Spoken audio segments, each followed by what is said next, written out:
Welcome back to the OH-HighYo podcast, everybody, where we elevate the cannabis conversation. Today's guest is a visionary in the cannabis space and someone whose work has helped connect communities, drive business forward, and give back to important causes, Mr. James Keys. James is the founder of the Classic events, the Ohio Classic, the Cali Classic, the Vegas Classic, and more. These aren't just events, they're curated, community-centered experiences designed to build business, champion advocacy, and fund brain tumor research. James, thank you for joining us. Yes, thank you very much, Brianna. I appreciate the opportunity to share and talk about the event and everything you guys have going on with OH-HighYo, and I'm excited to be here.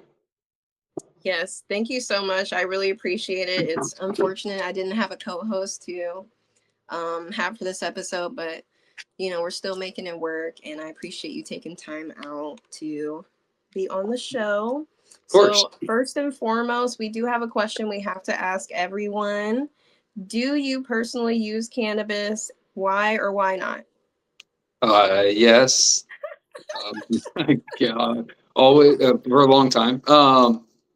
Many reasons, but obviously the brain tumor and stuff long before that. But just I think it's a holistic thing. I think for a lifestyle and a way of kind of better for your body and mind, and also just an enjoyable thing, which life should be. And then obviously the endocannabinoid system and some of that I think plays into for a lot of people. It's just beneficial, however you want to define that. I agree. So yeah, and it's fun. And it's fun. It's enjoyable, yes, and it helps us. We love that. Awesome. So let's just get into your story. Let's get into it. So can you walk us through your journey from your brain tumor diagnosis in 2019 to the launching of the Classic events and what sparked this vision?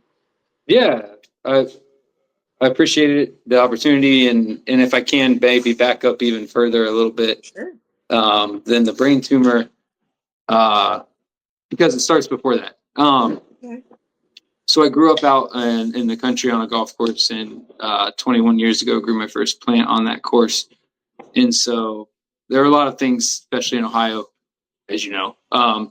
Back then it was cannabis was just taboo as could be, essentially, in many areas. So that didn't go over that well, I guess is what I'm getting at. And me growing a plant out there.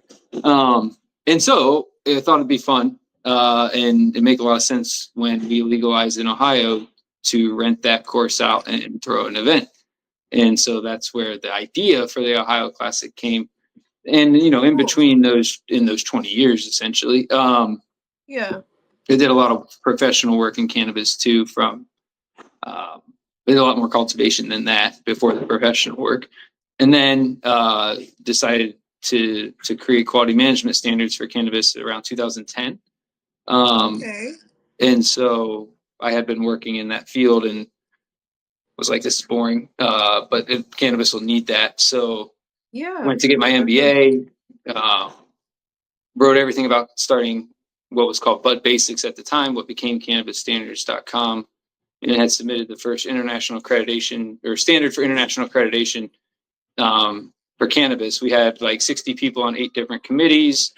We had, business owners and like the people from NCIA and MMP, and we had federal judge and all kinds of cool credentials. Like we had a DEA certified lab out of the University of Louisville, the doctor that ran that. We just had a lot of, this was like 2012. So back then it was just interesting. You were doing all of that committees. back in 2012. And where was this? I'm sorry, where was this happening at? So I did this out of here, Ohio, but it was all over the country. So back then, Colorado, it was like, I think it was around, I think it was 13 we submitted for accreditation. And so Colorado had just legalized, Oregon had just legalized, and we had members on the committee, really international, but mostly Canada and the United States. but I had sat on ISO tag technical advisory committees before that. So I'd seen what that process was like, and I was like, well, Yeah. why can't we do that? It's kind of how I usually see things. So I just gave it a shot. Okay. That's super cool. Never But yeah, knew so that was the that. full circle of how we got to the classic, right? So I had done that. I had worked in cannabis, not in Ohio, I guess. I mean, I was based here, but there was no market, there was no work here. So you were So like putting together the standards for other cannabis businesses in other states. You were doing that from Ohio. yep, exactly. Wow, that's amazing. Well, yeah, Okay. the idea that kind of came about. One, I had worked in the quality management field and I had sat on standards committees. So I Yeah. saw what that process was like. But the other, back to the legacy side of this, is like, when I learned to cultivate, it was there's only so much you can do in one place, right? There's only so much electricity, there's only so much room usually. So the thing to do would have somebody else do it. And you would teach them how to do it, and you would split it with them, and you'd put everything up front for them, and you'd give them all everything they need. Well, Yeah. you basically created an SOP. You basically wrote down everything that they had to do. Right. You sourced everything for them, and it was like we basically had this playbook, and it was like, well, this is what everyone needs nowadays. Because and it, Wow. not that that one was better than any of the rest, but it was already there essentially. So, and I had been in that field, so I was like, well, this seems to make a lot of sense. And it just happened to be like the right time to like be the person with that. At the right time, if you want to give something a try and not make any money, it was a great time. Oh, But okay. I was So probably okay. 10 years too early. I gotcha. Okay. Yeah. That's Because really they cool. reject. So what happened was we submitted, they rejected it. They took our money and then they rejected it and sent it back and said they didn't want to do anything with cannabis. And so that Mm, accreditation didn't happen, which nowadays you see that with ASTM. There's another group I work with, CSQ, Cannabis Safety and Quality Standards, that's doing standards. yeah. And those have legs, right? But back then we didn't have any legs essentially once that happened. So I Gotcha. pivoted to mostly application work, again, SOPs, quality management, state regulations, things of that nature. But Okay. all of that gave me a large network outside of Ohio as well. And that helped me have the idea, I'd seen other events The and had a pivot. network to invite to the classic essentially as well. Very cool. Okay, love that. You never know. It's like you really just never know where you'll end up. Like, like on the journey, right? Especially in this industry, yeah, pivoting is crucial. Very, very crucial. Like you have to be able to do it. Yeah, for sure. That's awesome. Okay, so how did actually you might have kind of answered this. How did your past experience in regulatory systems and international compliance translate into producing large scale, purpose driven cannabis events? Yeah, I think that's a great question. I've seen a lot of events. I've been to a lot of events um, because of needing to not work at. There was no work here for 10 years. Essentially, there were no licenses. Yeah. So, I had to go out and find other states and operators. I did that mostly through networks and trade shows and things like that. So I've been to all of them, right? I've been to, I didn't, and sidetrack, I get sidetracked. No, you're I did okay. I can emoji tell. one, I did weed emojis in 2015 and Mm, it was called Emoji Wanna Kush Keyboard. It was so fun and it was great and it got tons of downloads. Um, cool. but I had to go to all those, I went to all the High Times Cups, all the Black Sesh, Secret Sesh, all that kind of stuff. I've been to the Arc Views and the MJ Bizzes and the Benzingas and that side, right? And then Yeah. everything in between. And so I was like, I kind of got a feel for this. I feel like I understand what's going on here, and people like events in cannabis. And so I think Yeah. the biggest translation, more from not from the work side, but from the um, sales and hunting and experience side of how to get that work, is where I kind of got the inspiration for the classic because I was like, well, I like this at this one and this one and this one, and here's what I think's missing, and here's what I think we need, Yeah, for and just sure. formulated it that way. Definitely. That's dope. So you got to see all of the ways other people were doing it basically and got to learn, what works and what doesn't. Yeah, That's at really least I dope. think that. At least I thought that. I'm still learning every time, but it's I think we're doing something right, I I think. think I So was about to say definitely feel like you're on the right track because I feel like everyone had such a great time at last year's Ohio Classic, and I've heard nothing but great things about the other ones. So it's good. Thank you. Yeah, we definitely learned. That's one thing I will say is I learned a lot on the road, like looking back, right? Like it's been a year. yeah, And I'm like, definitely. oh wow, I didn't even know about that or hadn't done that, you know. So I'm excited to bring some new things that we learned and experienced, and then also get back to some of the classic things that we did well of the speakers and the information Yes. and the community, and like some of that was missing too because like I'm not from those other places, right? And it's like, Yeah. so as much as I have worked and been there, I didn't have that connection of like everyone here where I think we really built something special on the first one. Mm. Okay. That's really kind of significant.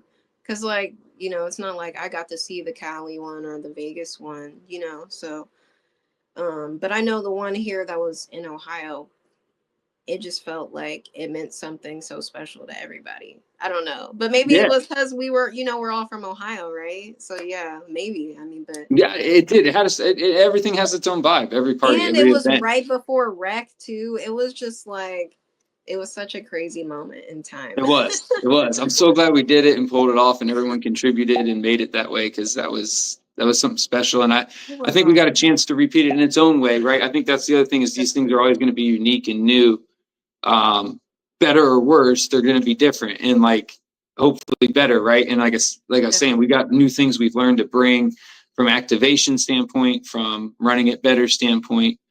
And I think the Yes. market needs a great event, which the state, yeah, well, the state and everything's doing a lot to make it harder, if, Of being frank, course. to make that event. But Yeah. Well, hopefully they don't rain on our parade. yeah, yeah. And that we try to, we try to work with, all the brand, we want to keep everyone in compliance as Everyone well. in Right. And right. that's part of what we do is, um, try to provide that space that's professional area, but also part of our community and culture, and bring everybody in, you know, not just the MSOs and not just the Right.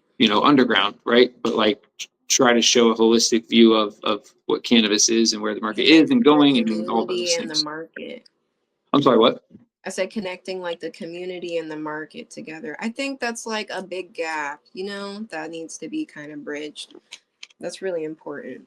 Yeah, I agree. And there's a chance to do that, uh, not at every show. And I think hopefully we can provide that chance. And the Right. state, has approved vendors. They have approved people to attend in the capacity that they've submitted. So I do Yeah. appreciate that. But I hope we can get past some of these roadblocks Yeah. and really just welcome more of a vibe of, not everybody's looking to not get in trouble. Everybody's looking to follow the rules, but they're looking to also like present their brand and present their Right. personality and be a part of something. And you To can't do that. It, network it and hurts. have a good time. Yeah. Yeah. Exactly. Definitely. Well, I have nothing but high hopes for next month. Super excited. Moving on to your mission and impact. The Ohio Classic is about more than just networking, it's also about raising funds for brain tumor research. Why was it important to you to tie these causes together? Yeah. It's important, I think, for a number of reasons. For me, I wanted to create something that lasts, was part of the reason to do this. I guess through even this conversation, you can tell I like to try things, create things, bring things to life that seem that they fit, necessary, or wanted. Yeah. Um, and so combining all that, golf's not going anywhere in general. It'll have its ups and downs. It's certainly on a hot streak right now. Um, I do believe business gets done on the golf course, whether you like it or not. Really? Okay. Yeah, I I wouldn't just think know. I wouldn't know, I but would, it's not that I wouldn't either. It's not, I've certainly never gotten a lot done myself in that sense before this, seriously. but I just know that a lot of decision makers or people in power Yeah, like to for play golf. sure. Um, Yeah, it's a certain type of person that it, likes to it play it golf is, for but sure. that's where things are headed eventually. I would say too is that through any business as it gets large, Yeah. that the execs are going to want to go play golf. Pretty Yeah. much, I would say is not going anywhere is a theory, I guess I could say. Huh.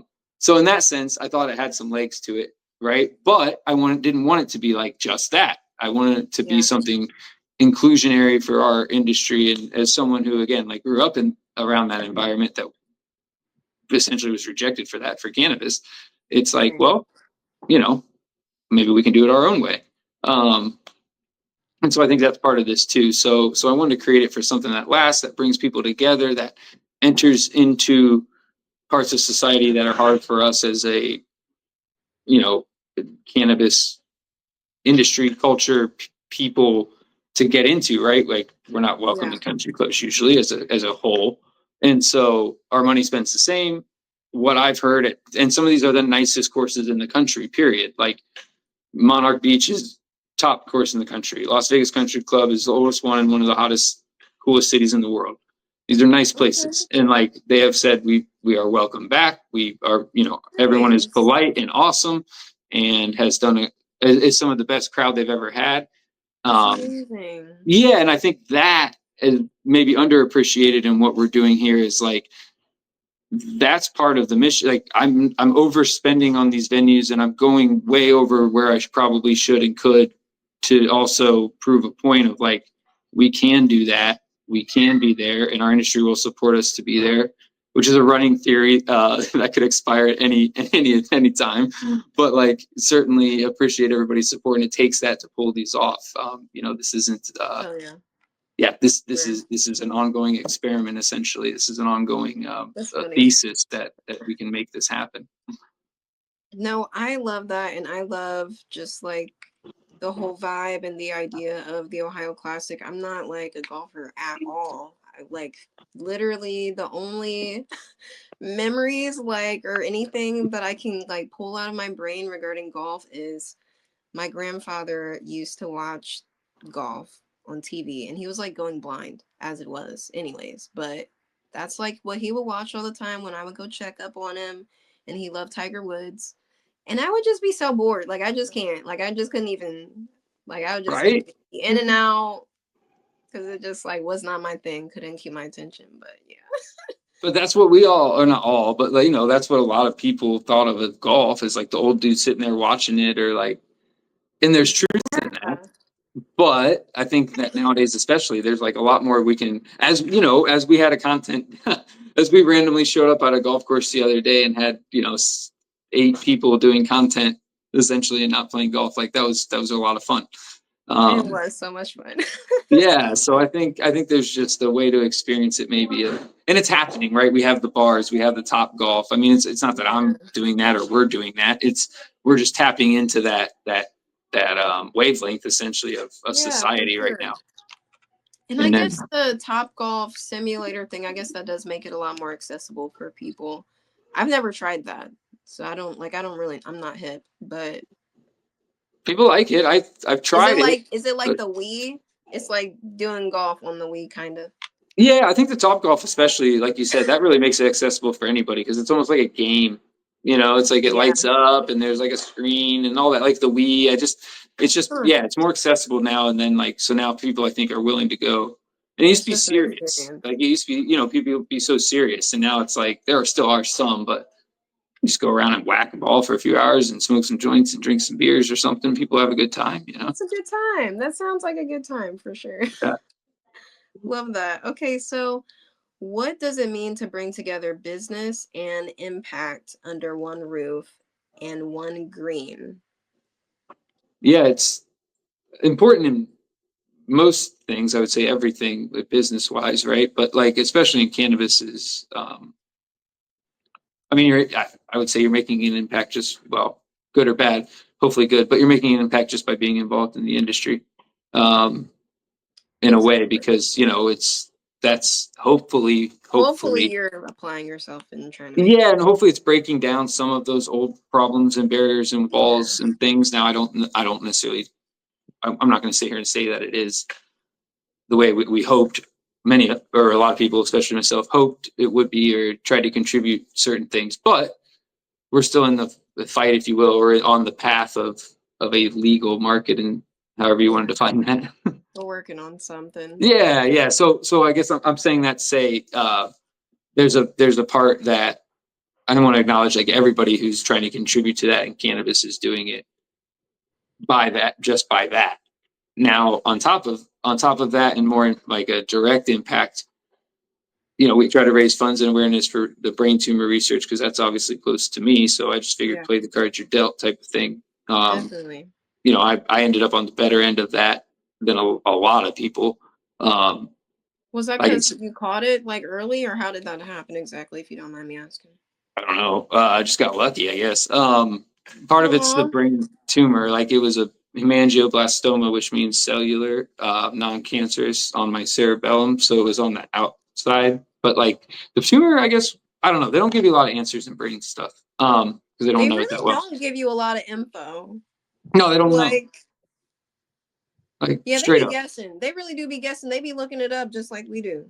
Yeah, no, it's all kind of like, well, a lot of that. Like, well, it could be. They listen to what you said. They read the report, and then they look up some stuff, and then they're just like, well, this is what it sounds like. Yeah, and that was the main thing with me was the surgery was like, I just glad it didn't go bad. Right, and like because brain surgery is serious. Yeah, so it was like there was a tumor on my cerebellum, but it was a cyst, like the liquid that was like fist size pushing on it.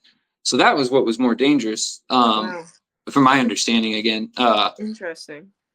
I was, when you're drunk and you're going to puke type of feeling, I would feel that every morning, but I wasn't drinking.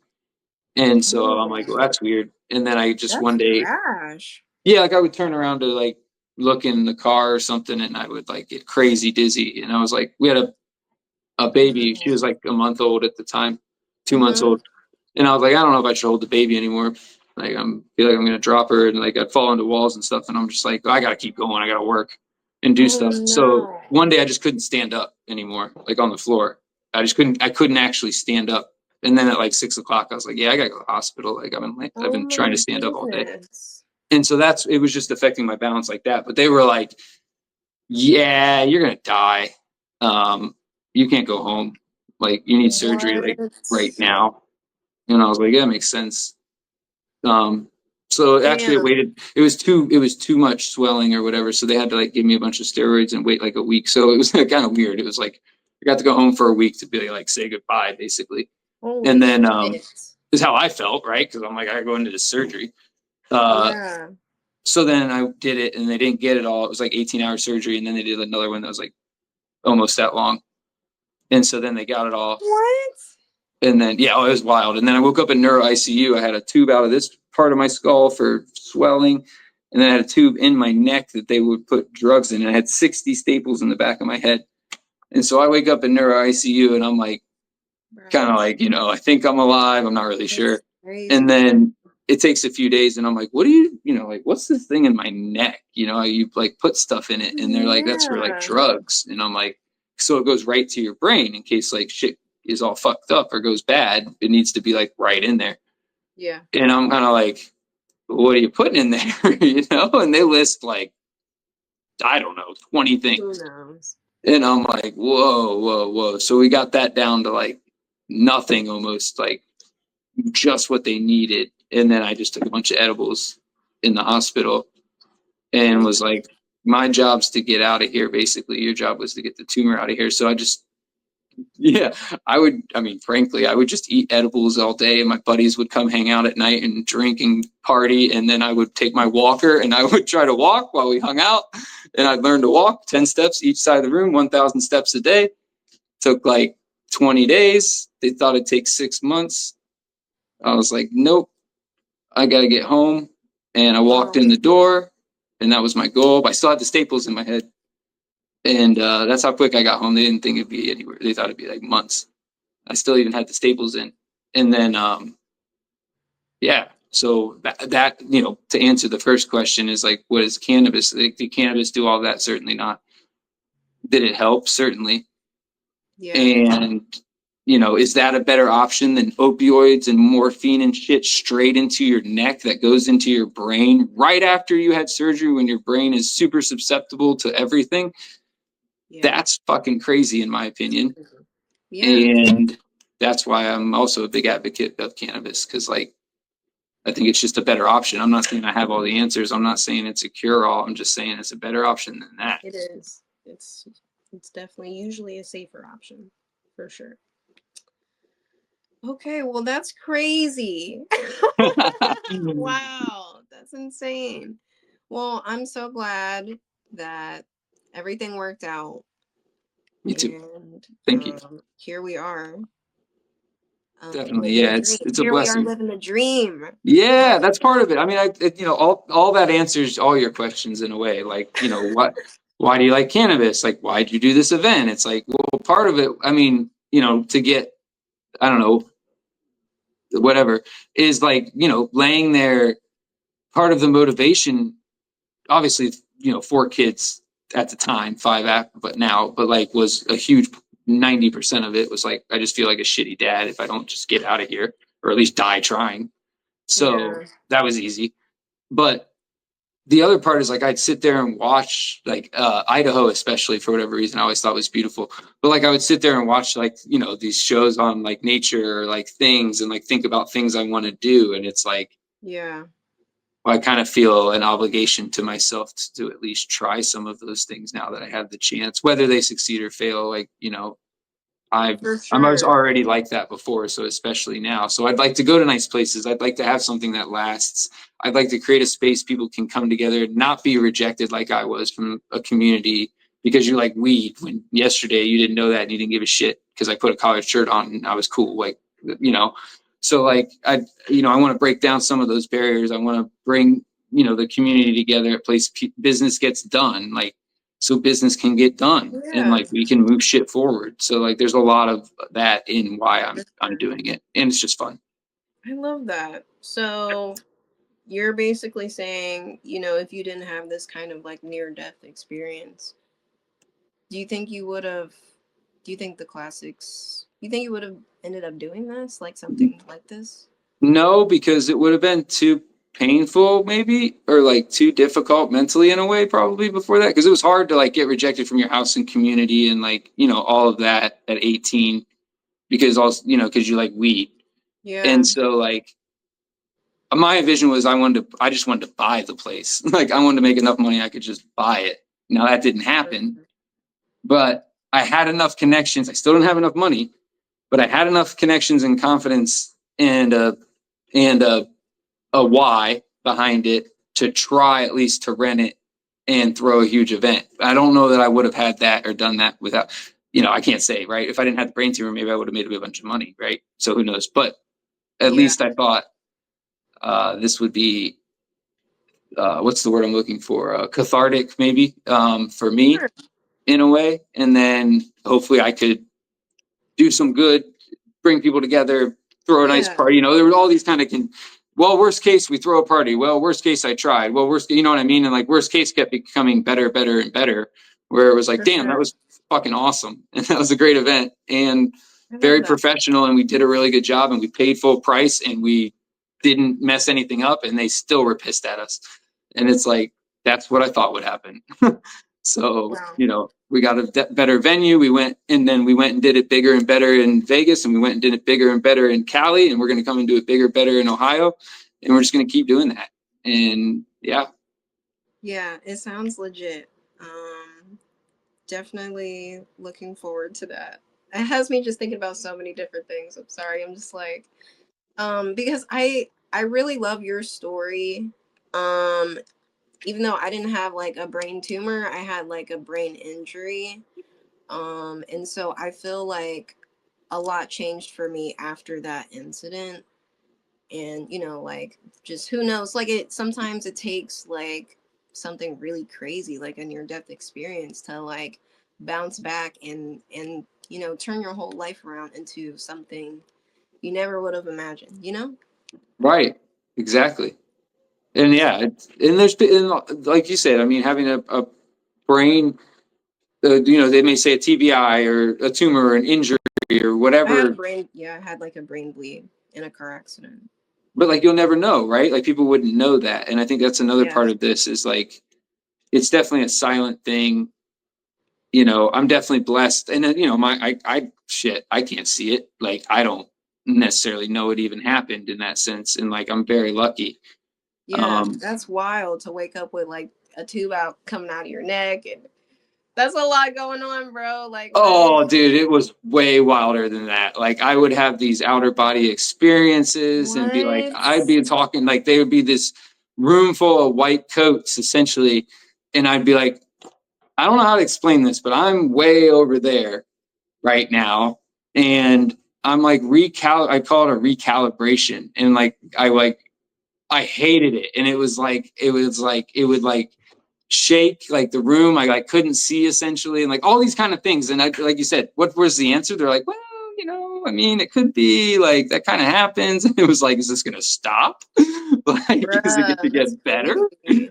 And like, luckily it did. And luckily I don't have that kind of stuff. But like, people have, you know, like lots of recurring, just the small things. And I certainly have Yeah, some. But like, I'm just very lucky, I guess, is what I'm saying. And especially from where it's, you know, went from how it could have gone probably at for any time. sure. That's awesome. Moving on. The why is Ohio such a critical market, do you think, like for cannabis right now, in your opinion? Yeah. Oh, it's always been slept on because it's Ohio, right? Everybody, oh, Ohio. And Yes. it's like, all right, but there's 12 million people here, 250 million visitors a year, like 70 and 75 that connect all, you know, north, south, east, and west of the country, cross in Dayton.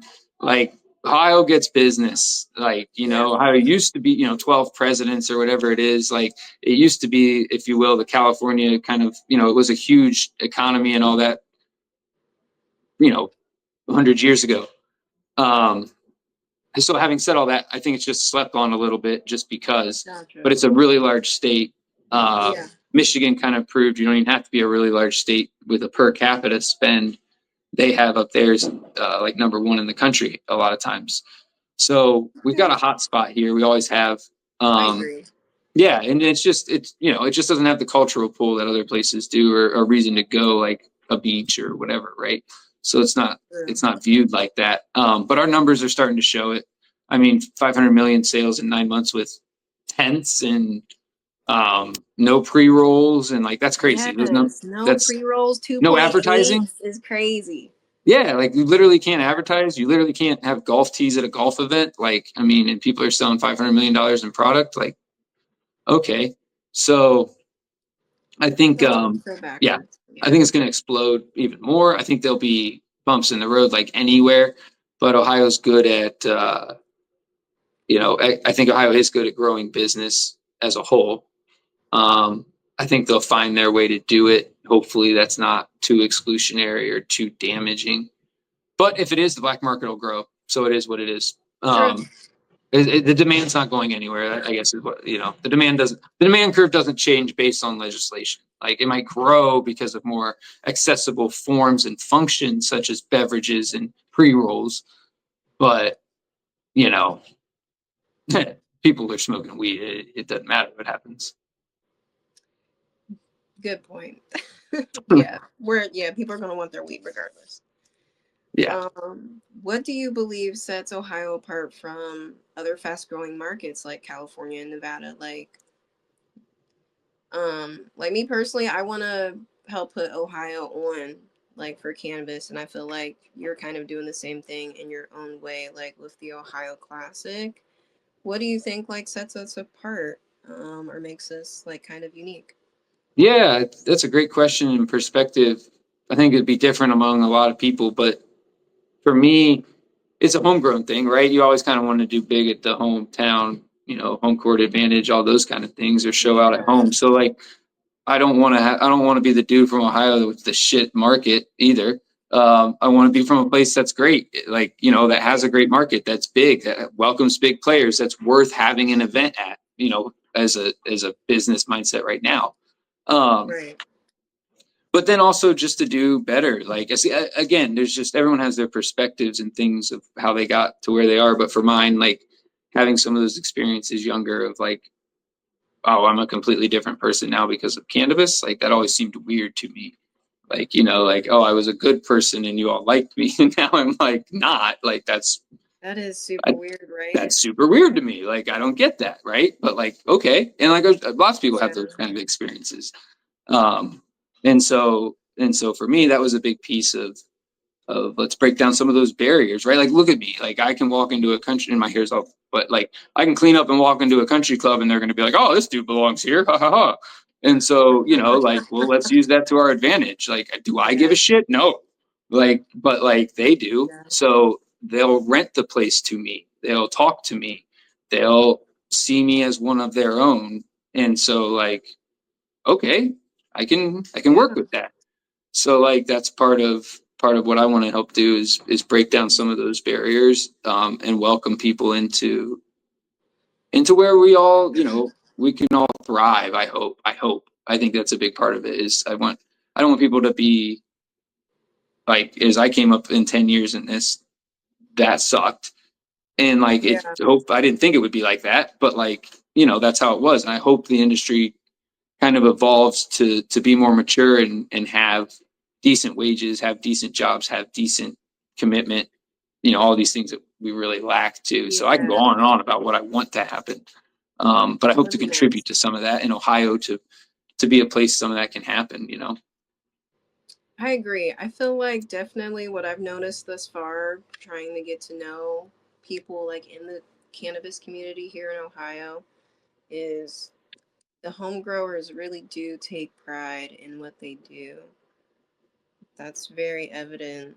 I think that's really dope. Like, I have a friend, he just planted some cannabis plants at another friend's house that has like a couple acres, and they're like showing people how to do it. People are coming together to like put, it was just like really beautiful. And yeah, I think that stuff's really dope. So I think that's kind of what makes us unique. At least from this perspective here, my little perspective here in Ohio. Yeah, I appreciate that. And again, I'm an old dude at this point. I got 5 kids and been growing weed for 20 years. It's kind of crazy when that all of a sudden you realize that. But the old dudes, used to talk about stuff. And like, it's just kind of cool. Like, what you're talking about is what I fell in love with, right? Was like, I started with a 400-watt light and like a couple Home Depot buckets. And like, the community hooked me up with this is in like 2005. But before that even, but like the first time I Yeah, really did it was 2005. And so like, like that, it was so underground and it was so like a trust thing. And it was so much of a yeah, family and camaraderie thing of like, you're in the, you're trusted now. And like, um, you should share that with people. And like, there'll be people who need something in the community. And like, if your house burns down or you get burnt, you get busted, or you're out for, you need some cuts or you need some weed, or like all these things would just like come in. You would either give it or it would come to you when you needed it. oh yeah, for sure. And like that disappeared for a while. And I think it's coming back now, especially in Ohio.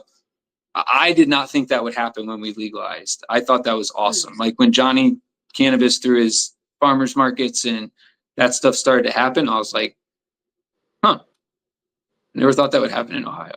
Like even of all the places I've been, it doesn't always happen like that, right? Like those Yeah, things don't just happen. Like that takes a community and people with the gusto to be like, no, we're gonna do it. Like we're gonna come support each other under this gray umbrella, and come out of the woodwork. And like, let's just assume that's probably like 10% of the people that came out of the woodwork. Like there's a lot. right. Good point. Yeah, Yeah. for sure. Because a lot of people still are very, I don't want to say paranoid, but like, just are in that mode about keeping everything kind of secret, or, just worried about. Oh, I didn't leave my house for like 3 years. Like that was normal to me. It was like, oh, you go out and talk to people. I no, I'm good on that. Like I don't want anybody knowing me or what I do, or like, Dang. like no, Dang. no, Goodness because like, gracious. if you go from one light to five HPSs and an MH, and you know, you're like, I don't want, I mean, I smell like weed 24/7. Nobody smelled like weed. Like, Yeah. and like, it was just, yeah, I was just paranoia, right? A lot of Yeah, it was, no. it It's was like, legit. I mean, the yeah, stigma is really heavy, so I don't blame you. Like, and sometimes I really just have to like pause and like remember because it's been like 4 years I've been in the industry, and it's just like before you work in the industry, it's just like a whole different world, you know? Like, you really do have to like hide that part of yourself. But what I wanted to say before I move on is I feel like what kind of sparks and inspires people to like have these events and bring people together and do all of these communal type things. I feel like it's the essence of the cannabis plant like working through us. yeah, I just want to share that. agreed, But yeah. agreed. That's part of it. And I always, oh, I appreciate that too, because I always thought it was cool. Like, again, you are who you are. You are the way you are. And like, or, you know, the way you look, and especially how other people are going to instantly make a judgment on you. And it's like the amount of people diversity wise, from social economic to race to like location to everything, the amount of Mhm. people I've interacted with in my life from cannabis is insane to me. Like, Oh yeah. it is so crazy. I mean, I've smoked a lot of weed with a lot of people at a lot of crazy places, and the only reason I was there was because of weed. Like, Because of weed. you know, like, I mean, I from like, know. you know, from the projects and going around the worst neighborhoods in Columbus when I moved there to find weed, because that's where the best Yeah. place to find it, I figured, was, to like smoking joints at the Forbes 30 under 30 and passing it to a dude who makes emojis, and I make weed emojis, to Wow. working in Colombia at a grow where like the president of Mexico is on our board because of weed. That's the type of shit weed's taken me to. And like, and from brain surgery and rejecting opioids directly into my brain and taking edibles, none of that would have happened if I didn't smoke weed. And so, like, Wow. I think it definitely connects people. It definitely opens doors for you. And not that you, things wouldn't happen in your life without it, but I just think a lot of unique and special things for me have happened that, again, I want to pay forward and try to do something with. Yeah, great, I have fun memories with, who gives a shit. So like, I want to do something, you know, useful too, and Yeah, hopefully but this you is are part of helping that. a lot of people out with throwing the events for sure. Like, it's definitely stimulating like the market and stuff. It's like opening up opportunities for people. Yeah, I mean, the possibilities are endless. Like when people come together, especially like-minded people come together, you know, I mean, it's just so many moves can be made, so much progress. Yep. And thank you. Um, And you're a big piece of that too, because like you know, you've taken your belief in something I've shared with you, and you've put your effort and time into it. Like you said, the plant kind of facilitates some of that, where it's like, you could be like, I mean, I don't give a shit what this guy's doing, you know, and it's instead you're like, oh, I see an opportunity. I see some good being done. I see some good I can do. Like, you know, I appreciate how you've also, um, accepted that as an avenue, right? Because like, that's, you know, hopefully providing something like that, but somebody has to do something with it. Like, if you just, you right. know, if you're just like, hey, I'll show up and not do anything, it's not the same. Like, you've really taken it and been supportive in your way and contributed a lot. So I really appreciate that. No, James, I really appreciate you for just like taking the time to allow me to have a little, just a little like, you know, hand in what you're doing because I feel like it's so big. It's so like monumental. And I just feel like everything we're doing, literally, I just feel like we're literally making history. So like I just get so excited. Like Awesome. so Me I too. just really appreciate you, yeah, just being super cool and being open to collaborate and just like, yeah, all of that stuff for just being Yeah. you. Well, thank you. You know what, and that really, I'm trying not to get off topic for the like so I can get through the questions, but Good luck with me on that. I'm trying. oh gosh, I'm just like looking like, okay, let me not get off topic, but you have me wondering, I can't remember how we met, like how we even got connected. I Do you know remember how we got connected? Do you remember? I remember We Tetragram. did we meet at Medicaid OH? Yeah, I was gonna say you were with Tetragram, right? Yes, I It was met at you the same Marriott. day I met Anthony and Will. That's crazy. That was the same day. Dude, Wow. that was a hardcore meeting of like people who have actually done shit or like continued to be in it in Ohio. I feel like Larry had a booth. I think Madison was there. The Barnyard Boys were in the back. Yep. You were out front. Uh, is it Lisa with Bloom was putting Lisa it was on? there. Gabby with Medicaid Ohio was putting like there was a lot of people in that small little Marriott that, but you had to be for real to show up to that. I feel like too because it Yes. was early. Yeah, and it was kind of out the way, at least for me. Maybe not for you, but No, it it wasn't. Yeah, it was wasn't too bad. That's what I was like. Oh, that's. I was surprised it was there. That was what caught my eye. yeah, that's really dope actually now that I'm realizing that.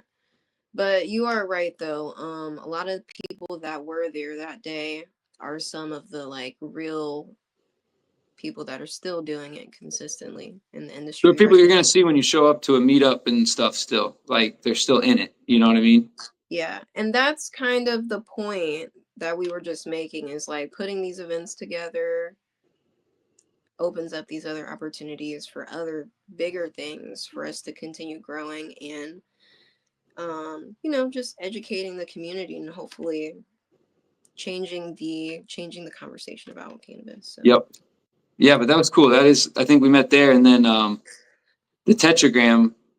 With Otha, yes. because he was a part of the panel. But then Yes. you did the content stuff too the first time, and you hooked me up with Josh, I think, or you I invited did. maybe. You're right. Yeah, no, I did make y'all. I made that connection because I talked to you about making content, and then I was talking to Erin because she was looking for work, and Erin was telling me about Josh. So I was just like, yeah. So yeah, that's It made a lot of sense, right? We were going to do content, and so that for was perfect. sure. Yeah, and we still got organic garments going strong. So love that. And yeah, and that's back to the community side. Like, how cool is that? Not and I get it. Things work like that in all kinds of business, but I think there's a certain thing with cannabis and just that hopefully that supportive nature of like, hey, oh, cool, you do that, I'm doing this, we could do this together, and it helps you and it helps me, and we're all trying to build this. It does take money, obviously, but like, I It think does. the corporations, they can tap into some of that which they're looking for, hopefully, through what we provide. Of a holistic view of the industry, right? Because I think that's a huge piece they can't really, they just don't, it doesn't compete, it doesn't They just compute can't like, move like that. They just don't yeah, move that way. they can't move like that. They don't see it. They don't understand it. They literally can't walk it, walk like that. It just doesn't work. Yeah, they just literally can't operate that way. It's yeah. But like like the hippie culture, like we look out for each other. We're trying to like barter and like make sure everybody's good.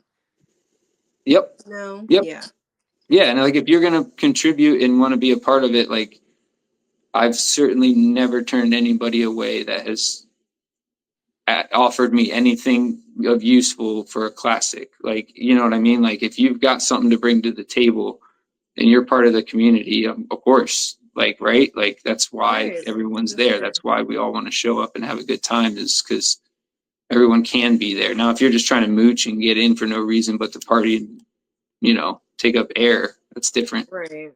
But Yeah, I think people who really care and want to contribute, they find a way to do that. I think so too. Like they make themselves known Yep. for sure.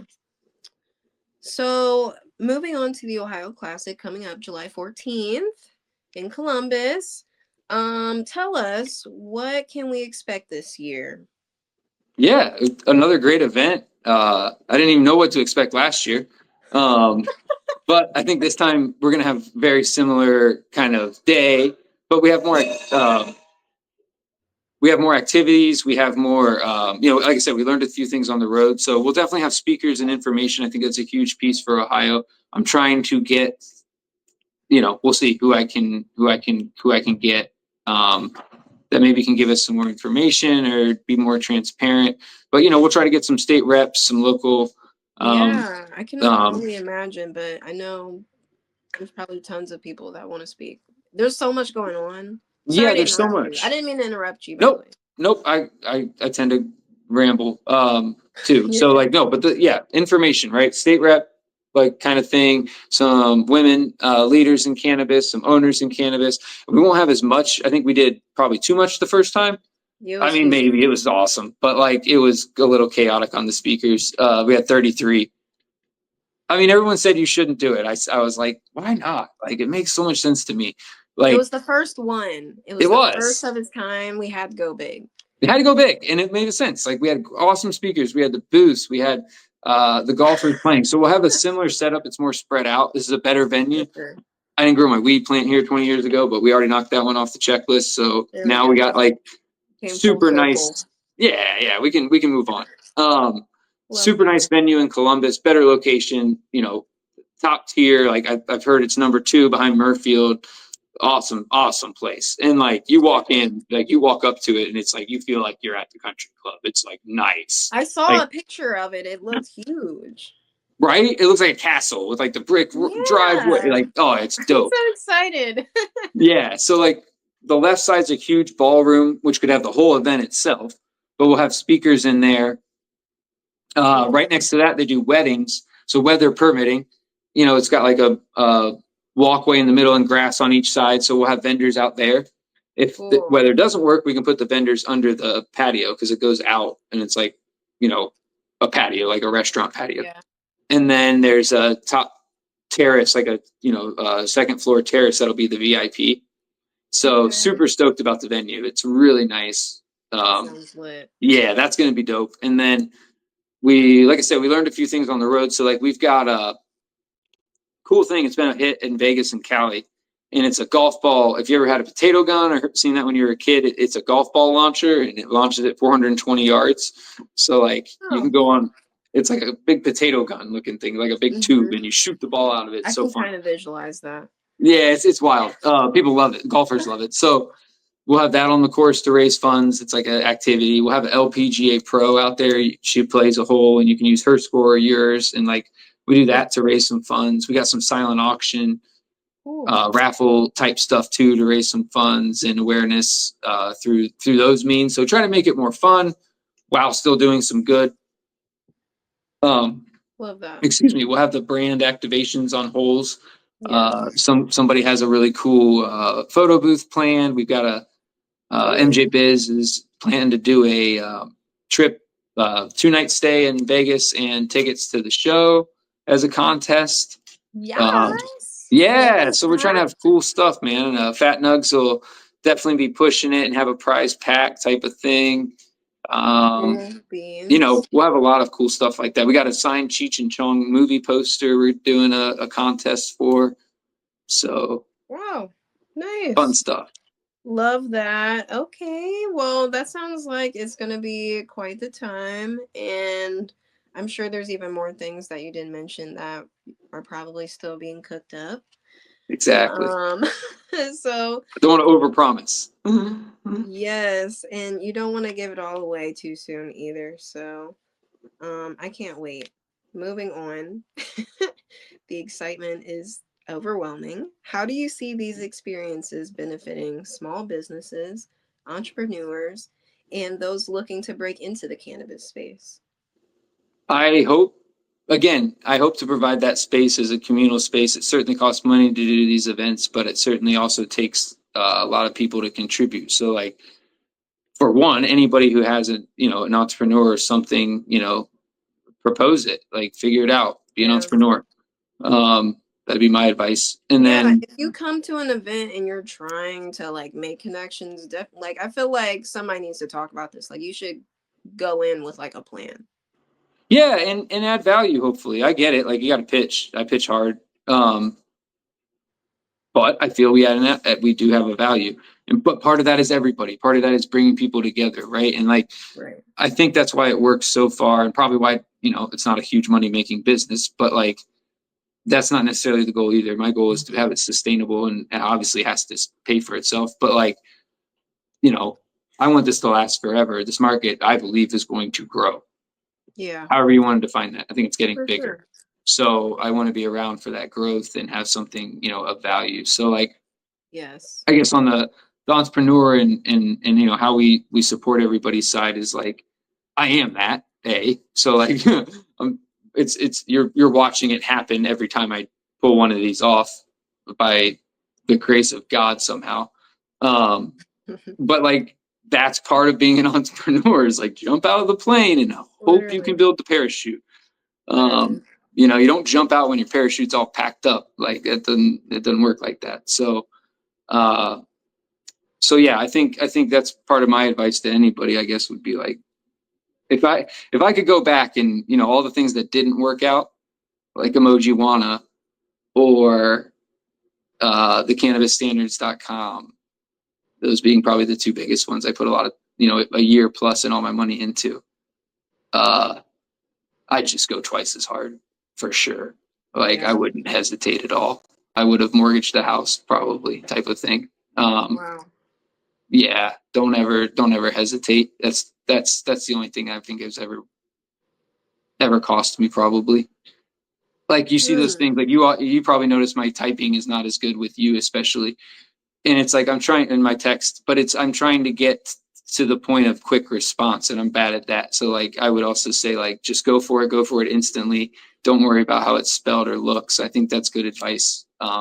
It sounds a little crazy at first, but it's like if you make 10 mistakes, but you sent out 100, or you worried about the one and you got that out, you're probably better off sending out the 100 messed up ones or whatever than the one you got perfect. You just have a better probability. You just have a better probability if you have that type of mindset. Like you have a better probability of being successful. Like Yep. if you're continuously trying, being consistent and just like, yeah, going at it for And sure. quick. I'm trying to be quicker. I think that's a big one. Like just make the decision and go for it and don't worry too much about the semantics of it. But Hmm. you can't be careless and you can't like there's obviously barriers to everything I'm saying here. But like I just think that mindset's important and I'm trying myself to incorporate that because I've always tried to get things a little more perfect probably. Which sounds Okay. crazy because I'm all over the place. But that's probably why a part of that. But that's how we get to these points of like, we had a whole brand and we have a logo that works. We have a brand kit and a deck. We have good social media. It didn't just happen, right? Like that took a lot of effort. But could we have done it quicker? Probably, right? I mean, it's only been a year, but we could have gone twice as big somehow. So like just trying Hmm. to do that again this time, I guess is what I'm getting at. It's like just go for it Yeah, and yeah, make definitely. mistakes. Definitely. And time waits for no one anyway. So yeah, it makes sense to just go for it. Yeah, and you never know what's gonna happen tomorrow. You wake up with a brain tumor. So, you Man, know. I just found out that someone I used to know that went to church with to my family's church just died, like randomly. Random, unexpected, and I don't mean to get off topic about it, but he was, a very just ambitious person, was out doing things that were inspiring, so it's just like, wow, it's tough. You really should just go out there and just follow your dreams. Like you really should, because you just never know what's gonna Yeah, happen.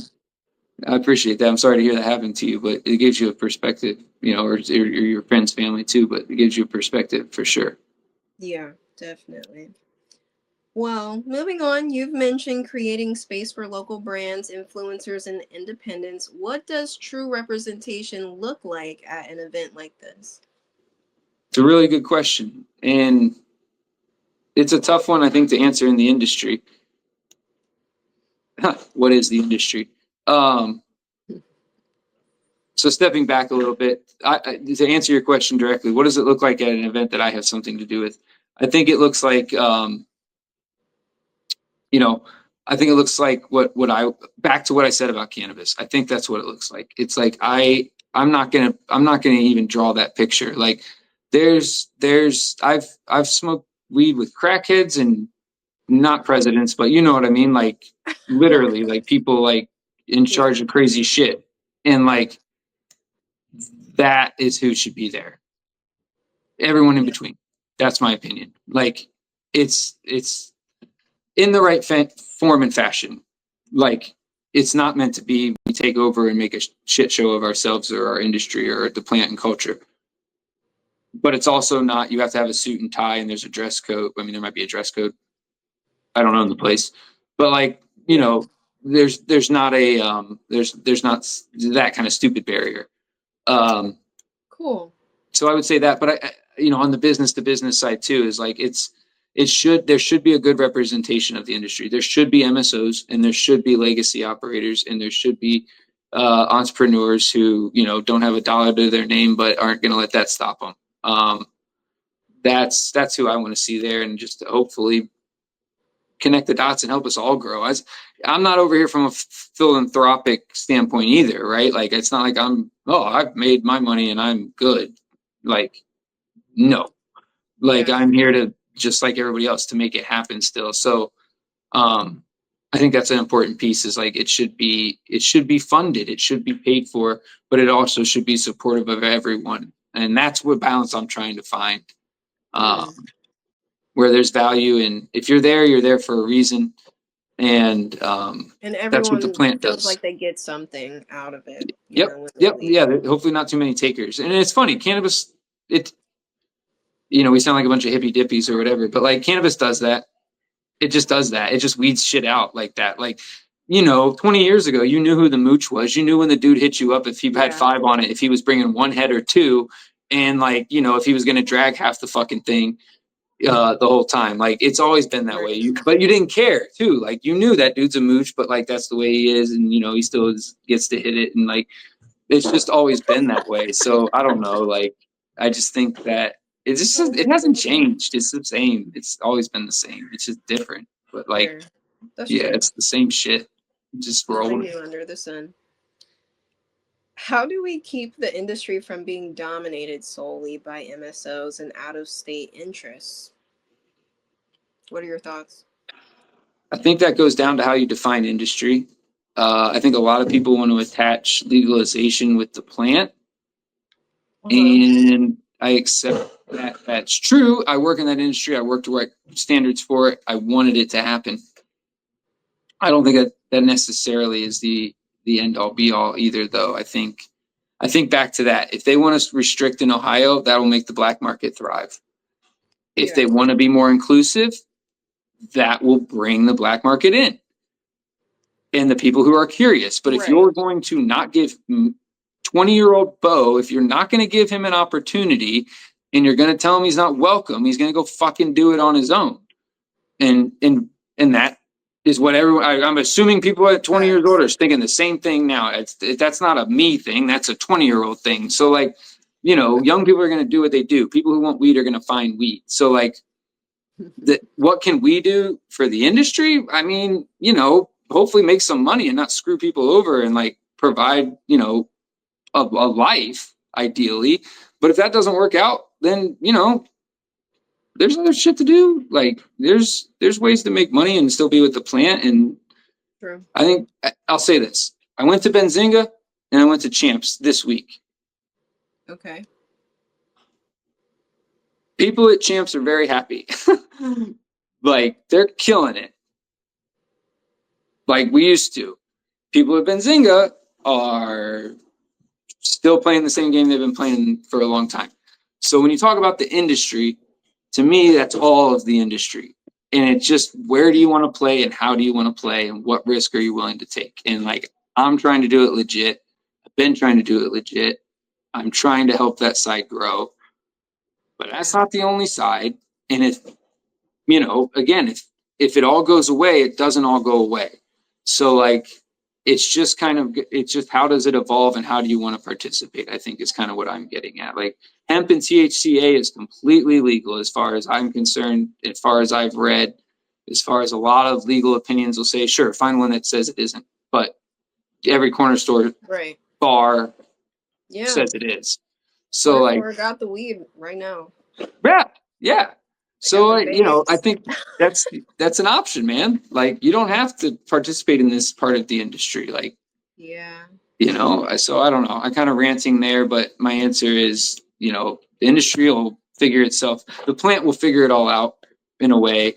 You'll figure out, your vibe is your tribe. True. Go with that.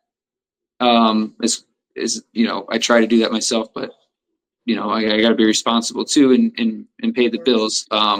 Very true. So it's just a balance there. But as again, I'm getting older. But like a younger me would be like, I don't even understand what the problem is. Like, I'm just gonna do whatever. Like, I there's a love how you plant. keep calling yourself old. I don't know how old you are. I'm not asking, but like you don't come off as old, so you don't have to like claim it. Like you're Well, fine. it's just because I think when I'm thinking back to it, I just have to think different, I guess, a little bit in the sense of, like I said, like I wouldn't care what a plant count was or like what somebody told me I can do. Like, Yeah, when did I ever ask permission to grow wheat? That's crazy to me.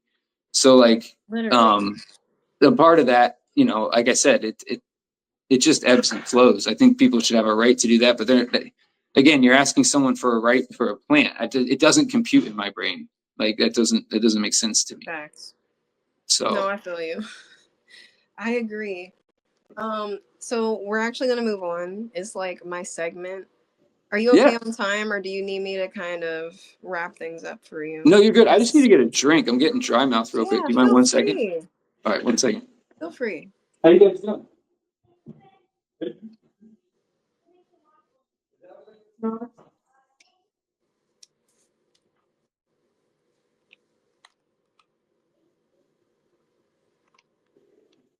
I'm almost done. I'm just walking. Okay. I love you.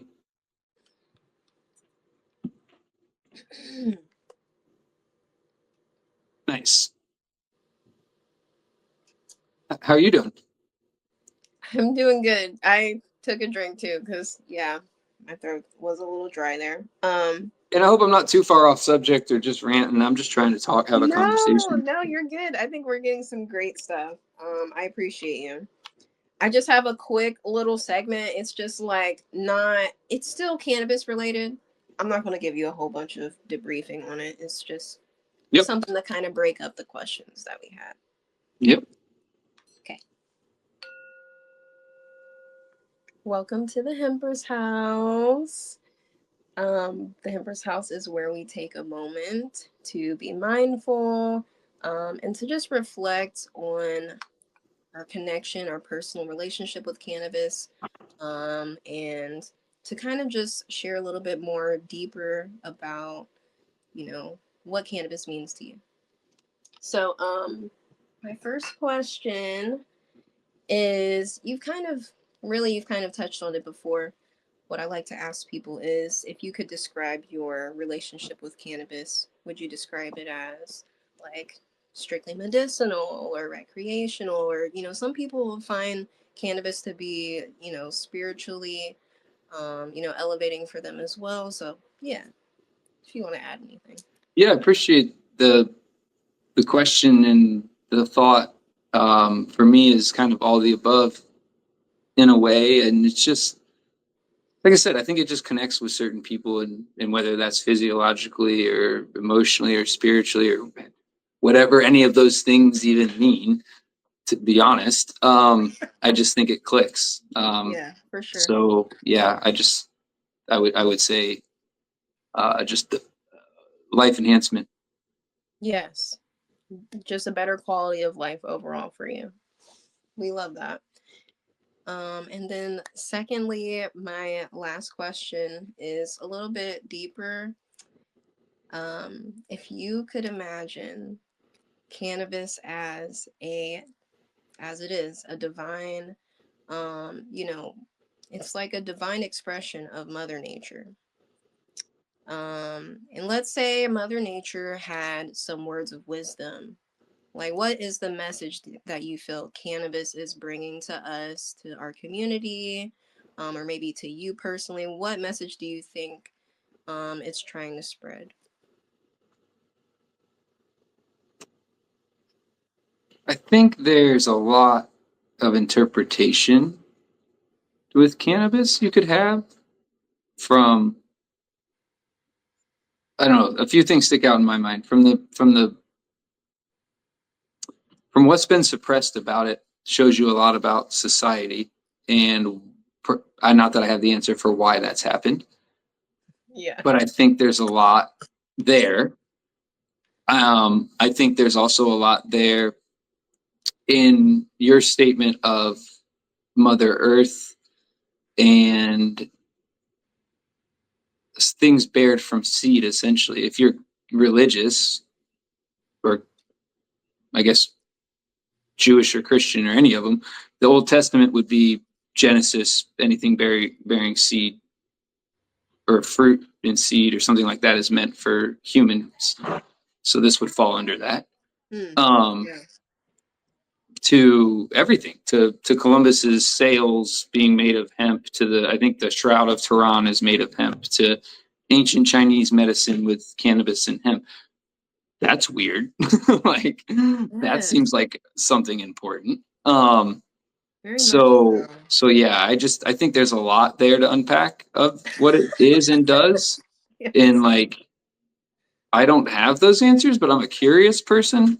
And as I got more and more curious, I had more and more questions. And as I had more questions, felt like some of the answers are not meant to be understood as much as like the questions meant to be asked, probably. So like, what is it and what can it do is almost unlimited. Good and bad though. Like nothing is a cure all for anything. I think yin and yang and ebb and flow and positive and negative and up and down and sadness and joy and all of those things are very well. That is the universe. That They're is necessary. Yes.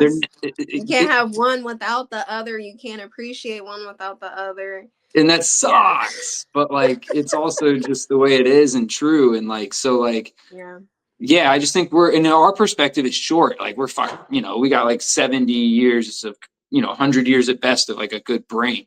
So like we only see and understand so many things, and like we're only alive for that long. Like so we're going to be very biased of that time period. But like we're talking like millions of years of stuff, right? So like good point. there are at least hundreds of thousands like for cannabis. But even that's time. I don't know. Now we're getting way out there. But even that doesn't, that's what is that? So it's just, yeah, I think it's something that exists that for a reason that can be utilized in a positive fashion, hopefully for the betterment of while you're here or beyond or whatever any of that means. That's awesome. No, that is amazing. I appreciate you sharing that with us. Yeah, I know that's like completely off topic, but that's kind of the point. So yeah. Thank you so much for sharing that. Yeah, well, thank you. Yes, of course. Back to business here. With so much red tape and state-specific regulation, what advice would you give to new cannabis entrepreneurs navigating this space right now? Good for you and go hard. Yeah, don't hesitate. Don't just screw up as fast as you can, man. Like you're gonna screw up. It's a great idea. You're gonna fuck it up. Don't worry about it. Like you gotta learn. You gotta get out there going. and get your feet, right? Yep. And the quicker you can do that, the quicker you can fall down means the quicker you can get up. So that's one thing that's hard to accept and hard for me to accept. Like I want things to be really good, but like kind of like the Vegas Classic, like that was stupid of me to do. I didn't have any money. I didn't know anybody in Vegas. Like I hadn't talked to MJ Biz. I I just wanted to do the Humboldt one, and the cheapest flight I could find stopped in Vegas. And so I was like, and I had to stay there for a day and to get the cheapest flight. And so I was like, well, I'll just check out some courses and maybe, maybe I'll do it. And then I was like, well, I already checked out the courses. I mean, I might as well just sign a contract for one for money I don't have and go for it. What? That's crazy. And that's why people are like, you can't do that in 60 or 90 days. And I'm like, well, now I have to. I already signed the contract. Like I got to come up with the money and pull this off. Wow. And that was September. I threw the Humboldt Classic in August. So that's when I went out and saw them. And then in September, I kind of decided, I think, on the venue. And then in Lenny's show in October was when I officially launched it. And the Vegas Classic was December 3rd, I think. Wow. So that's 60 days. That's crazy. Crazy. Like, but that's what, I mean, that didn't, to me, it made sense of like, you either do this now or you potentially never get the chance to do it again because somebody's going to do it or they're going to do it next year and they can certainly outspend you. Like they can certainly, you know, have more connections than you in that area and state. But right now, nobody's doing it. Right now, you just pulled something off that you probably shouldn't have even been able to pull off. So why not try it again? And because of that, I lost money on it, not a lot, but a little enough that it hurt. And but because of that, you know, I got the partnership with MJ Biz. I got to pull it off. Now I put the flag in the ground. So now if you're going to go do it, you're an asshole and you're just trying to steal business from me, essentially, which is fine too. That's business. Yeah. But I got to meet Mikey. I got to pull off the Cali Classic. I got to get the Jungle Boys and Originals and Top Shelf and the Kirko and Motley Terps and Royal Blunts. And I mean, like, what? Like, that's crazy. Like, I didn't have the ability to do that 6 months ago. So that, you know what I mean? I guess in that sense, like you just got to go and keep trying. And like, again, Cali, we didn't make a bunch, but we pulled off the event of the potentially the year, certainly the season in LA. That's not easy to do. Like, you really do have to have the nerve though, to just like put yourself out there and just keep going after that. Yep. And that, and I guess just on the entrepreneur advice, like that's back to like, Mikey and I are not due to our flush. And like, we had to sign that contract with the Waldorf Astoria Monarch Beach Resort. That's a lot of money. Just having the confidence in two dumbasses that they could go out and find the money and get people to believe in them to go to the Waldorf and have a golf event. Like, that's the advantage of being the entrepreneur. You're stupid. Like, you know, that doesn't make any sense. Like, that's not a business plan. I mean, it is, but like, it's, you know, you would just have to have that confidence in that ability. It sounds like something that needs to be in a movie. Like, it sounds like something like just impossible. It's crazy. You don't like, but if it's pulled off, like, it's amazing. Everyone's just, they're just shocked, man. And it was like, that was cool about being in Chicago, Benzinga too, because like Mikey got to see it too, was like, people were like, oh, your guys' event was dope. Oh, you did the golf event in Cali? And it's like, they weren't from Ohio. They weren't from Cali. Like they had seen it from Illinois or from wherever. Right. Wow. And it was like, cool. Okay. Like that got around, you know, that's cool. Like, yeah. And so I think we just try to build on that. But I guess part of that long story in a way is like, that's the journey. That's the entrepreneur journey. Like, you know, you just have to go for it. And right now, luckily, I can say we pulled those off. But I mean, that's also part of it is like, you just can't take note, you know, if you can't sleep for 3 days and you have to make calls and emails and find a sponsor, don't sleep or eat for 3 days and you call an email and find a sponsor. Yeah. It's an easy decision. It's very motivating when you have all of that pressure on your back. Yeah, exactly. It's like, oh, you got 5 kids to feed. Yeah, you better pull this shit off, buddy. Oh my gosh. Wow. Okay. That's so dope. Love that. So let's talk about partnerships. How can media companies, small brands, or first-time vendors plug into your ecosystem? Definitely, you know, all those different ways. The media, I hope we provide an avenue for media companies. One, setting, like beautiful setting, you know, amazing grounds to start, and then hopefully a great crowd. You know, we bring in owners, business decision makers, brand reps, you know, that part too on the business side. We also bring some of the community as well, that might not have that influence, but that are passionate, you know, participating in the industry. So from a media standpoint, I hope you get a good feel and can find what benefits, you know, your goals. From a small business standpoint, you know, if you haven't been to a classic, you don't really know what I'm saying, but like, you know, we try to have an area like we had around the clubhouse in Ohio. We had the ones in the clubhouse. We also had the what we called the People's Pavilion that year, but the pavilion outside, right? Yeah. And with booths. And so like we have that. Sorry, I tend to get off topic, but I feel like it's important. That's what I saw with the country clubs and the outing model is like, well, I'm renting this whole place. So like my business model is essentially around, golf and selling sponsorships in that space. But I'm already renting the clubhouse. Like that comes with it usually. Like I'm renting the whole facility. Yeah. So a lot of these conferences are in spaces smaller than a clubhouse.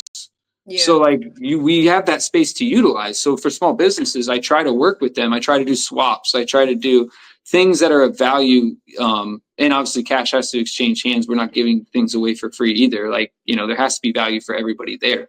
But like we have an opportunity to bring you in to have space for you. We have $420 booths. We have $710 booths.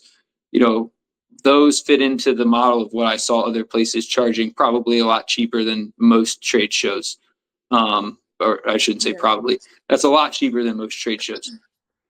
But it's, there's a reason for that too. Like I want the smaller brands or the ones who don't have thousands of dollars to be on the course and have that prestige and, interact with the executives who are paying hundreds of dollars to play golf. That's what that's for. Yeah. The boosts and the education are for people who want that, right? Like the people who want to interact with the people presenting and want to absorb that information, who want to see the brands and the culture there. So like that's what that space is for. So we always have social equity boosts, again, whatever that means. We always have like a space to bring small businesses in and people who should be there. And we have speaking opportunities, and we have special guests, and we have influencers that come to make content. So like if you provide something, you know what I mean? Like this isn't this is like bring what you've got to the table, because like this is a community thing. This isn't this isn't some big business. Yeah, no, for sure. This is like, I feel like the Ohio Classic is like OCHBS, but like for the summertime. Like I feel like it's big. Thank you. I hope so. And I talked to Lenny about that when I first started too. Is like, I hope to be opposite ends of the calendar, exactly like that. Like, and I love how it's played out so far in some ways. I shouldn't say that. I like how it's played out so far in some ways. Like we are the two major shows in Ohio still. I know CannaCon tried to come in. I know others will as we grow, but we've grown slow enough that they don't see it as big enough opportunity yet, which gives Homegrown a chance to shine and hopefully get your stakes in the ground so you don't get drowned out, right? And so I think that's what we're trying to do too. I know OCHBS is definitely, and Lenny started years before I did in the event space, so they had a good build up. It takes years to do that, and luckily we came in at a time when there was a thirst and a need that wasn't quite big enough for a big trade show. You know what I mean? Wasn't quite ready for that. And Ohio probably still isn't quite because of these weird rules. But that's an advantage. I can't, it's an entrepreneur thing. It's like, it's not no losses, only lessons, no obstacles really, just things to figure out. So the advantage for us is it's a pain in the ass to throw an event right now. Nobody wants to sponsor like crazy because they're scared, right? Like they're not just like, oh yeah, we'll sponsor everything. They're like, oh my gosh, like I got to prove with the state and I got to do all this. And like, so we're trying to help navigate that. So many hoops. Which is an advantage for us in a way because nobody else wants to deal with that. Right. And then it also builds a good rapport and trust with you and all of the other brands and stuff with like just dealing with that. So that's good. Yeah. Yeah. And I hope to have that communication with the brands and excuse me, with the state too. I would love it if they would let us know like how, like, where does this go? Like, what are the rules going to be? How can people participate? But it's kind of like they submit, they wait, they submit, they wait. This just is what it is. Yeah, they're slow too. So there's that. Like the state with getting. Yeah, it sounds like it. What does the future of the Classic series look like? Yeah, I luckily can say, excuse me, sorry. You're okay. I luckily can say the Classic series, has found some success in other markets, right? We pulled off the Humboldt, we pulled off the Nevada, we pulled off the SoCal. and not just pulled them off, but they were awesome in their own right, and they seem to be keep getting better, which is good. So I hope to continue that. We want to go to bigger markets. We want to get brands on board for multiple. I think those are things that would change the trajectory on the business side. Right now, again, it's me saying, all right, I'm going to pick this venue. I've got 0 sponsors. I've got 0 golfers, and I'm going to fill this X void of what I owe and hopefully throw a great event at the same time. That's a tough model to keep going for a long time. So I hope to get past that hump, if you will, and then take it to bigger markets. I think the bigger markets are fun, right? California was fun because those brands want to show out. Ohio's What's tough this bigger year. than Cali though? Like, what's bigger than Cali for like weed? There's that. That's true. Culturally, there's not, I would say. New York thinks that, and maybe there's truth to that. But I think we go to East Coast, New York, New Jersey, there's plenty of demand to fill there. Florida would be good. I think there's demand to fill there. Shit, man, we could go anywhere. I mean, I can name them all, honestly. You would try it in Florida, even though they're just medical? Yeah, but I mean, not that I want, I hate to even say it, but like, somebody has 196 dispensaries or something. Like, I know Jungle Boys has a handful. So like, yeah, there's plenty of, it's a multi-billion-dollar market.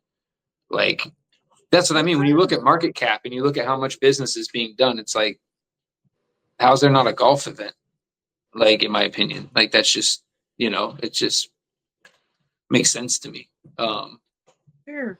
And I'm not a big golfer. So you think you guys will just keep going to different places or reoccurring to, some of the same? Or? I think reoccurring, that's what I want. I mean, I would like to do at least 6 next year. Wow. Technically we did 4. We did Ohio, Humboldt, Vegas, and Cali. Yeah. So that's 4. So, I mean, adding 2 more is not that crazy. But pulling off those 4 certainly sounds crazy as I sit here right now. But what's all right, we can do it. But yeah, I think if we could get a few people to follow us and sign up pre, that would help a lot. Yeah. And me, I've got to refine the business. I'm still playing entrepreneur here, and it needs to be more efficient and fluid. And I'm trying to bring on partners to do that the way I can. So, Piscu, Brandon Bobart is helping advise and help us with our website. I think that'll be huge. Right now we barely have a website. We haven't had a website for 3 out of the 4. But we sold them out. So like, I think that's part of the entrepreneur part is like, go hard. Like if you don't have a website, all right, don't have a website. Forget about it. Just stop worrying about it. Like move on, like get a social media, direct everybody to that. Yeah, you don't know how to do that.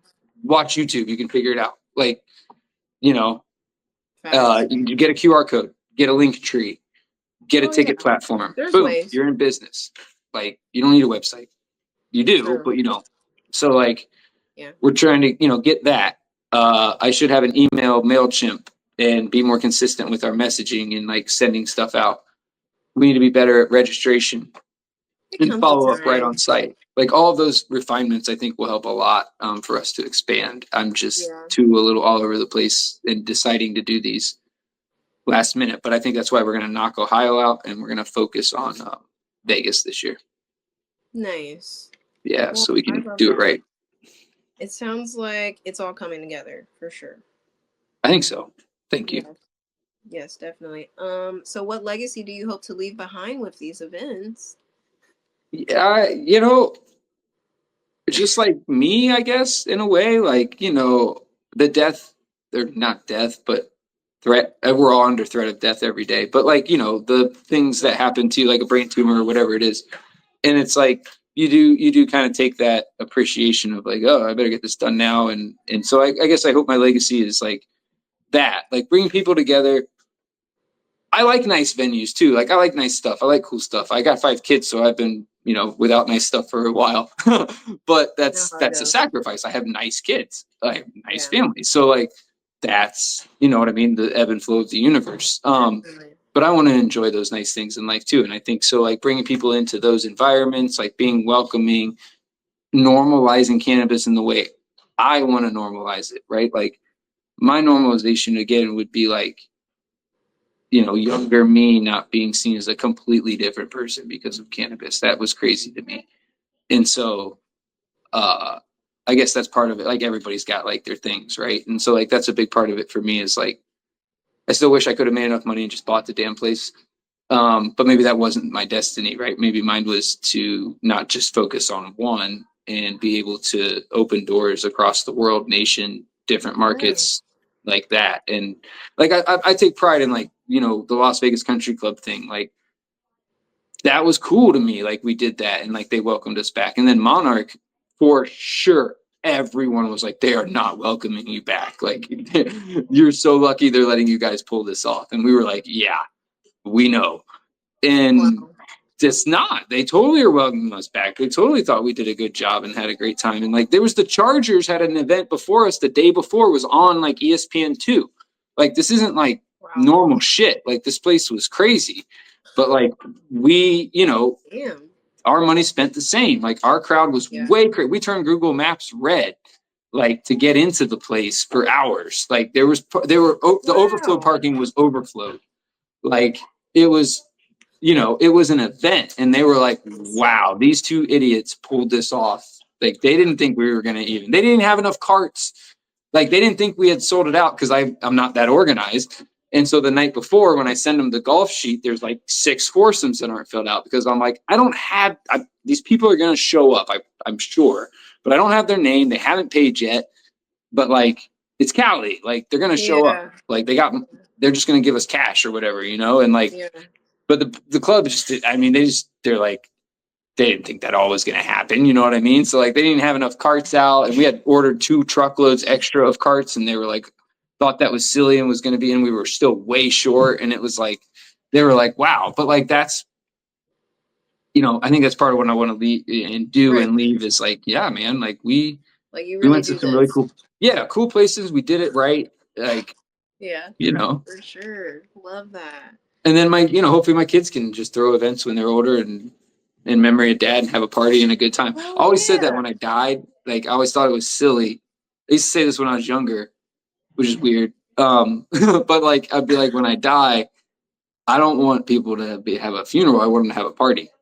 Like if I ever had money, I would leave it to throw a party. Cause like, what, like who wants to be sad? Like because their friend died, like get fucked up and like have fun and like remember. So like that's kind of always been. And I had sorry, real quick story is this is one of the craziest parts of my brain tumor. A little over a year before I had I probably had it, right? Like it was there. I didn't know. Right. I was fine. And my cousin called me, who I don't talk to that much, and he lives around here. He's older or whatever. And he's like, oh, I heard you're in weed. This is like pre-COVID. So this is like probably like 17. So, kind of taboo, not that taboo. And he's like, hey, I know you're in weed and stuff. And he's like, my friend had brain cancer and beat it and it's back. And I'd like to know if you could help him get some RSO and stuff like that. And I was like, absolutely not. We'll take care of it. And so I met this dude and his name was Dan and he was fine when I met him. He looked fine. You know what I mean? And so I helped him I would come over every like week or 2 and I'd bring him some RSO. But I watched him go from that with like 2 or 3 kids at home to like not fine. Right. And like wearing the like, they do like you'll wear this like helmet thing that like shoots electricity into your brain and stuff when you have like brain cancer and like all that to like bedridden to like dead. And that was tough and that sucked. But it was crazy that I had that experience. And then right before he died, I found out I had my brain tumor. And it ended up being, there's 2 parts to this story. One is it ended up being that I had 2 brain surgeries. The first one, they didn't get it all out. And that guy kind of sucked. And then he literally sat there in neuro ICU and was like, oh, I didn't get it all. I'm going on vacation with my family. Basically, somebody else is going to take care of you. And I was like, oh, I don't like this guy. But the person who walked in after that was the same surgeon that Dan had, who had kept him alive for like years, basically, the first time, and then, the next time for as long as she could. And I was like, oh, I'm good. Like the second she walked in, I was like, I'm good. That's Dan's doctor. Like, that's fucking crazy. And so, and his was brain cancer and aggressive, and like, he wasn't going to survive that. And so he passed, and luckily I had my surgery. I made it. Right. I'm good. And so he has and he was Jewish too. So I'd never been to a Jewish funeral, and it wasn't that much different, but it was at the synagogue or whatever. And so I waited in line and I thanked his family. But my favorite part about it, sorry, I got this quick story, was his sister was so funny because she was like, you like shake everybody's hand, and I was like, I'm Bo, and she's like, you're Bo. And I'm like, yeah, because he was not doing well, so he couldn't answer his phone, right? And so his sister would always answer his calls, but I was like the drug dealer. So I would like call, and she'd be like, who are you? And I'd be like, Bo. And she'd be like, and why are you calling Dan? I'd be like, because he wanted to see me and I was going to come by and see him. And like, I didn't want to tell her why. And so when she met me in person, she loved it. She was like, oh, you're the guy that would call me and not know why, And I was like, yeah, I appreciate everything you did. Wow. And your, everything. But the other part of that is Dan and I were like kindred souls. He had a party, like it was a party at the funeral, and it was dope. Oh yeah. He took care of everybody. Like, I love chicken and waffles. Dan loves chicken and waffles. There was chicken and waffles. There was like there was like 5-course meal. There was like music. Wow. It was fucking awesome. And like, that's how you go out. So shout out to Dan. Wow. But yeah, that was one of the craziest parts that happened of the whole thing. For sure, was I think that's his a good doctor. idea. I think that's a decent idea to try to make funerals a little more upbeat. I think we should consider that. I mean, you gotta be sad for a minute, but you gotta move on from that. And like, like I remember sitting there being like, I am gonna enjoy these chicken and waffles, or I'm a piece of shit if I don't. Because like, that's what he wants, and like, I like that. So like, let's not be sad. Let's enjoy it. Like, and I certainly think about it and I'm sad, but like, I also appreciate like somebody just thinking of other people like that and like trying to spread joy. I guess the fact that he was thinking of y'all ahead of the time, you know what I mean? Yep. That in itself feels like time traveling. Like, you know what I mean? Like, yeah, literally. And like, yeah, there's definitely times I think about that dude. And I'm very appreciative. Well, I'm actually coming to a close here. Just got 2 questions for you to close out. Where can our audience go to learn more about the Ohio Classic and how to get involved? Yeah, well, definitely OH-HighYo Media is a great spot to find more out about it because they do fantastic coverage, have been awesome supporters. Check out the socials. Try to keep it simple. The Ohio Classic on Instagram, the Cali Classic, if you want to see what that was like, that Ohio won't let us do a lot of, but someday. And you can see other ones that just the Vegas Classic, the Humboldt Classic, that's all under the Ohio one. So actually with that one, we switched it up every time. Okay. So that's got all the content. First. What's that? I said that's what I thought at first, that you guys were changing the account, but I wasn't 100% sure.